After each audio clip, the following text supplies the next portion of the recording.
Ce samedi 17 juin, Marie-Sophie Lacaro était l'invitée de Jade et Éric Dussart dans leur émission On refait la télé sur RTL.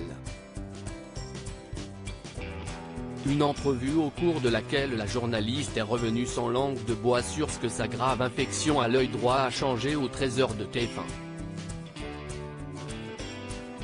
Plus d'un an après avoir succédé à Jean-Pierre Pernaut aux commandes du Trésor de TF1, Marie-Sophie Lacaro a été contrainte de s'éloigner des écrans en raison d'une kératite amibienne.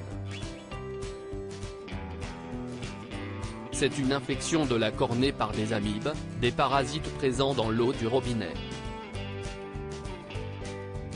La combinaison fatale a été « lentilles et eau du robinet », expliquait-elle à nos confrères du Parisien. J'ai beaucoup souffert. Vous avez l'impression d'avoir des graviers ou des bouts de verre dans l'œil. Impossible d'imaginer que ce serait si long, si douloureux. Après s'être longtemps éloignée du petit écran, Marie-Sophie Lacaro a fini par reprendre l'antenne en mai 2022. Plus d'un an après son grand retour, la journaliste est revenue ce samedi 17 juin sur la façon dont sa grave infection à l'œil a changé le journal télévisé.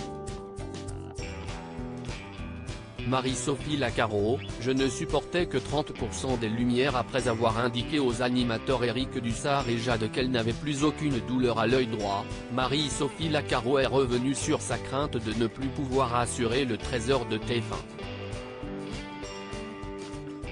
Quand j'ai commencé à revenir en plateau pour faire des essais et pour tester mon œil, je ne supportais que 30% des lumières en plateau. Et là, j'ai pris un petit coup sur la tête, en me disant, est-ce que je vais y arriver? Est-ce que ça va revenir? Est-ce que je vais à nouveau supporter? Là aujourd'hui, je suis à 80%, a confié celle dont la cornée a été très attaquée.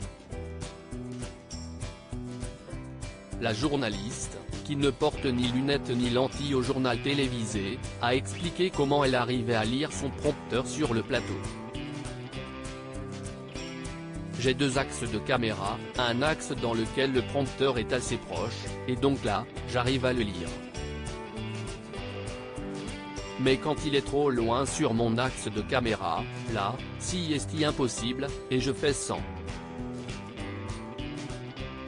Marie-Sophie Lacaro très émue en évoquant Jean-Pierre Pernaut après être revenu sur sa grave infection à l'œil. Marie-Sophie Lacaro a évoqué Jean-Pierre Pernaut, son prédécesseur au JT de TF1, décédé en mars 2022.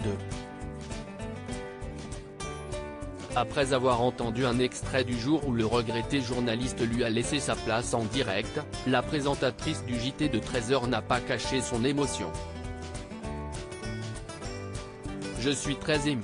Parce que ça fait du bien d'entendre sa voix et parce que ce qu'il s'est passé entre moi et Jean-Pierre est vraiment inhabituel dans l'univers des médias. Et de poursuivre, quand je suis arrivé sur TF1, 2 mois avant de présenter ce premier journal, mon premier 13h et pendant ces 2 mois, j'ai côtoyé Jean-Pierre quasiment tous les jours et il a été d'une bienveillance extrême. Article écrit en collaboration avec 6 médias.